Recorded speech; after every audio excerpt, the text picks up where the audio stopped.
Vamos a un tema muy interesante que afecta a muchos. La alopecia es una de las enfermedades más comunes de la dermatología. Afecta en mayor parte a los hombres. La calvicie puede ser provocada por factores genéticos y también por el uso de químicos que debilitan el cabello.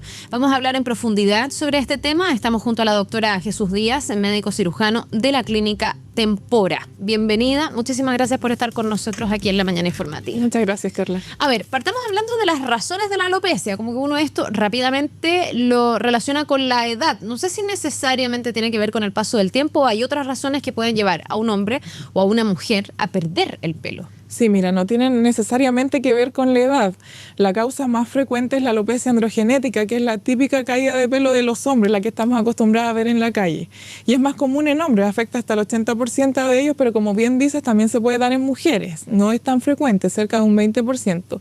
Y tiene un poco que ver con la edad porque se tiende a producir entre los 20 y 45 años. Por eso uno dice que a medida que se hace adulto y va pasando el tiempo, vas perdiendo el pelo, da la sensación de que fuera como de vejez. Sí, ¿qué significa que sea androgenética? Androgenética quiere decir de que tiene relación, es una alteración hormonal en el cuero cabelludo por los andrógenos. Ya. Tiene que ver la testosterona, pero es un receptor hormonal que está alterado en el cuero cabelludo, en las raíces. Ahora, ¿eso es algo que se va desarrollando a lo largo de la vida y en el fondo por eso se empieza a perder pelo o es algo a lo que un hombre o una mujer viene predispuesto genéticamente y uno trae como incorporado ese gen que va a hacer que finalmente, pasado el tiempo, vayas perdiendo el pelo? Claro, tú vienes con una predisposición genética y existen factores ambientales que pueden hacer que se te caiga el pelo más rápido, más lento o más temprano.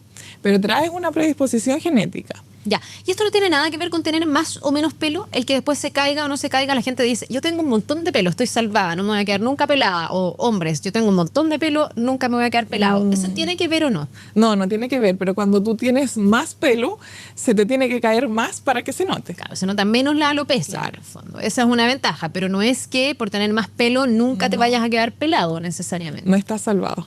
Ya, tú me dices que esta es como un tema, un proceso hormonal. Ahora, uno ve que dentro del cuero cabelludo, digamos, no afecta de la misma manera a toda la cabeza. En general, la alopecia es como bien concentrada en la zona más frontal, en la zona como de arriba de la cabeza, pero generalmente la gente tiene pelo, los hombres estoy hablando sobre todo, como en los costados. Sí. De hecho, hay pelados que con ese pelo tratan de taparse el Claro. resto de la cabeza. ¿Por qué pasa eso? Mira, esa es la gracia de la alopecia androgenética. Lo que pasa es que cuando uno es feto, está dentro del vientre materno, el desarrollo del cuero cabelludo se produce desde dos zonas diferentes. Entonces, la zona de arriba se produce desde una parte del embrión y la zona de atrás desde otro sector del embrión. Y la que viene alterada es la de arriba. Por eso en la alopecia androgenética no se cae el pelo de atrás y está como genéticamente sano durante toda la vida. Y esa es la gracia o lo entretenido para mí, como médico especialista en implante capilar, de la alopecia androgenética, porque lo que hacemos es tomar raíces sanas desde la zona de atrás para poder tratar y hacer un implante y cubrir la zona calva. Ya, o sea, la solución a la alopecia podría estar en la misma cabeza de la persona que se está quedando sin pelo. Está en la misma cabeza. Si es que optamos por este tipo de tratamiento. Yo no sé si es el único que existe, ya te voy a preguntar en profundidad esto de hacer injertos que finalmente nacen de las zonas donde sí hay pelo. Claro. Pero no sé si hay otras cosas. Yo he escuchado cosas como que se estimulan los folículos con electricidad, que se va folículo a folículo. Hay gente que se echa cosas, productos como para que el pelo crezca. ¿Esos son tratamientos viables que tienen buen resultado o siempre vamos a terminar, aquellos que puedan, y ya te voy a preguntar también por cuánto cuesta este tipo de cosas, los que puedan optar por este injerto que es del propio cuero cabelludo? Claro, sí, va a depender de lo que tú esperes del tratamiento. Existen varios tratamientos médicos que consisten en lociones, en medicamentos, en aparatología, como dices tú, con electricidad. Todos ellos sirven para estimular el folículo. Entonces sirven cuando todavía tienes folículos, o sea, cuando todavía tienes pelo, pero están delgados, están atrofiados. Y lo que hacen es retrasar la velocidad de caída y mejorar el pelo que todavía está. Yeah. Pero cuando ya has perdido pelo, el único tratamiento que sirve para recuperar pelo es el implante capilar. Ahora, no puede ser que tú, así a simple vista, no tengas pelo, pero el folículo esté, porque ¿qué es el folículo? Uno no lo ve. Es la raíz, ¿no? claro.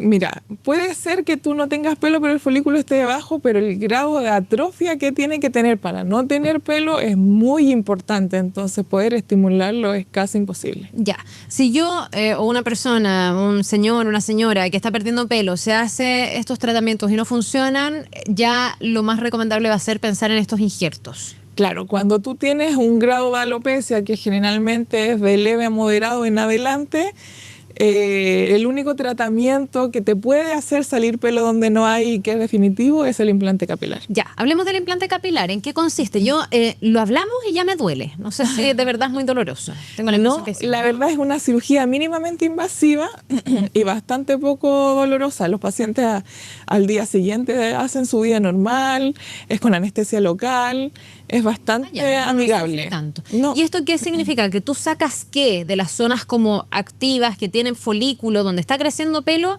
¿Qué? ¿Sacas un pedazo de pelo y lo implantas en otro lado? ¿Sacas el folículo y lo implantas en aquellos lugares? ¿Sacas pelo por pelo y lo implantas? ¿Cómo funciona? Con las técnicas actuales tú sacas folículo por folículo, que quiere decir raíz por raíz. Ya. Y trasplantas una a una esas raíces para buscar un resultado natural. Ahora, si tú sacas las raíces en el lugar donde tú las sacas, ¿ya no crece pelo?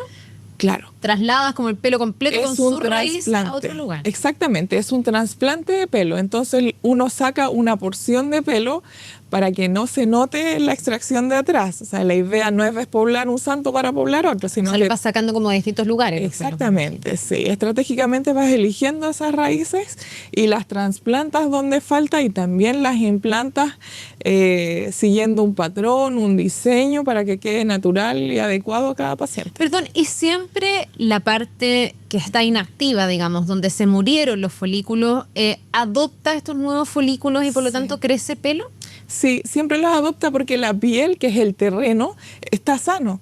Entonces, a esos folículos que vienen llegando, les llega la irrigación sanguínea y la nutrición del cuerpo. Ya, o sea, tiene no sé si hablar de una tasa, pero un grado de efectividad. Tiene una tasa de positivo, sobrevida súper buena, sí, cercana a un 90%. Ya, o sea, es bien recomendable. Sí. Ahora, tú me dices, se saca pelo por pelo. Tú me dices que esto no duele y que se hace en una sesión que incluso es ambulatoria o que la gente puede hacer su vida normal.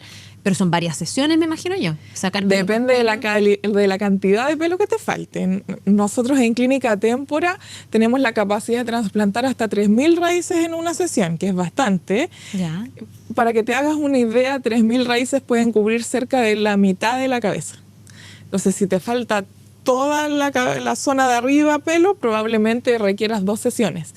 Pero lo más común es que los pacientes requieran una sesión. Perdón, y después de hacerse el trasplante, ¿cuánto tiempo pasa para que la gente pueda hacer una vida normal?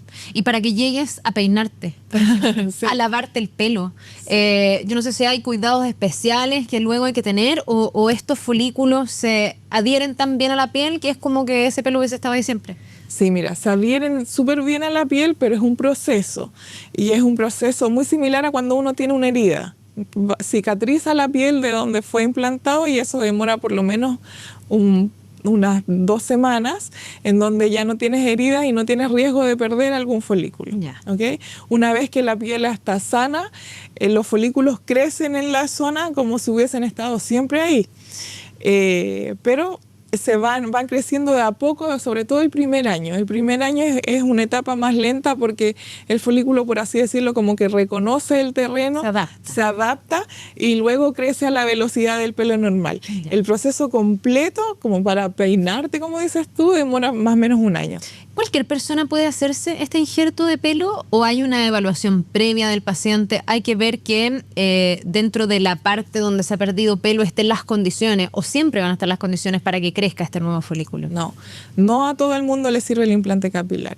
Es un muy buen tratamiento, pero para alopecia androgenética. Por lo tanto, tienes que siempre pasar primero por una evaluación médica para determinar qué tipo de caída de pelo estás sufriendo. Ya, esto es interesante porque entonces tenemos otras alopecias que no son la androgenética. Claro. ¿Y por qué se producen otras alopecias? Mira, si bien la más común es la alopecia androgenética, se te puede caer el pelo por diferentes causas, o sea, causas nutricionales. Por ejemplo, hay muchos pacientes que después de las cirugías bariátricas se les cae el pelo, o por causas hormonales, o por enfermedades sistémicas, por enfermedades del sistema nervioso. Eso te iba a preguntar, ¿por estrés? Porque yo conozco como gente que dice que se le cae el pelo por estrés. Sí, el estrés puede hacer que se te caiga el pelo, pero además puede acelerar una alopecia androgenética. Ah, ya, también es un factor de riesgo para la alopecia más típica, que es la androgenética, que es la primera que hablamos. Claro. Ya, y hay otros factores entonces que son estos que tú me dices solamente. Sí. Y esos tú, ¿cómo los atacas, digamos, estos otros tipos de alopecia? Ahí ya no estamos hablando de un implante capilar. Claro, si tú tienes una alopecia que no es androgenética, tienes que visitar un dermatólogo para poder hacer un buen diagnóstico y un tratamiento médico de la causa. Ya, y ahí, no sé, hay tratamientos de farmacología o hay casos donde definitivamente no hay nada que hacer. Dependiendo cuál sea la causa, hay tratamientos farmacológicos y hay casos que es muy difícil tratar también. O sea, hay pelos que se pierden para siempre y ahí no hay vuelta que darle. Sí. Y esos son los casos minoritarios, me imagino. Sí, son los casos minoritarios. En general, como te decía, lo más frecuente es que sea androgenética y que tenga posibilidades de trasplante. ¿Hay algo que podamos hacer previo a que se caiga el pelo? ¿Cómo podemos cuidar nuestro pelo? La gente que tenga a lo mejor, no sé, empieza a notar las primeras caídas, hombres que empiezan ya con las entradas, ¿cómo pueden retrasar la caída del pelo, mejorar la calidad del folículo para que el pelo no se caiga, no tener que llegar a un implante? Claro, mira, ahí entran en juego todos estos tratamientos que te digo que pueden retrasar la velocidad de caída cuando estás en una etapa bien inicial. Y puedes usar tratamientos médicos como medicamentos como es el finasteride o loción como es el minoxidil, pero siempre tienes que visitar a un médico para poder iniciar el uso de estos tratamientos. Ahora, antes de eso, así como hábitos en la casa, la forma en que tú te lavas el pelo, el champú que tú utilizas, ¿tiene algo que ver o la verdad es que no? Yo he escuchado millones de cosas distintas. Gente que dice, mire, para que el folículo se cierre bien, use agua helada al final de lavarse el pelo, por ejemplo, que eso no sé si es para que quede más brillante o para cuidar el pelo. No sé, al momento de peinarse, el no hacerse tantos moños, no amarrarse tanto el pelo, porque eso hace que el folículo se tense y se caiga. ¿Hay hábitos de buen cuidado de nuestro cabello, de nuestros folículos finalmente en el pelo? Sí, mira, si bien hay hábitos de buen cuidado, la mayoría de lo que tú dices y de las ideas que tiene la gente en la casa son muchos mitos. Ya el folículo es un aparato que está por debajo de la piel y la piel es una barrera. O sea, no todas las cosas que pasen en la superficie van a afectar el folículo. Por lo tanto, la temperatura del agua, el usar gorro, no usar gorro, son cosas que no afectan realmente al folículo. Y ahí, como te digo, uno viene con una predisposición. Entonces, por mucho que uno evite, la predisposición se muestra y se cae el pelo en la alopecia androgenética. Pero también sí hay cosas que son buenas para el pelo y que uno puede potenciar para disminuir o retrasar la velocidad de caída, que es como tener una buena nutrición, tener una vida saludable, protegerse del sol. Todas esas cosas van a retrasar la velocidad de caída. Ahora, ¿uno viene como predeterminado a tener una cantidad de pelos en la vida? Esto es como la reserva ovárica, que las mujeres nacemos como con un número de ovarios que podrían finalmente ovular durante la vida, o también el que uno, no sé, por ejemplo, se amarre más el pelo y por lo tanto se saque más pelo, porque esto te los termina cortando, te los termina sacando. Por ejemplo, por cuántos embarazos tú pasas también lo puede determinar. En el embarazo hay una etapa donde se cae el pelo y se caen como todos juntos y es para la mujer súper como preocupante y después vuelven a salir esos pelos.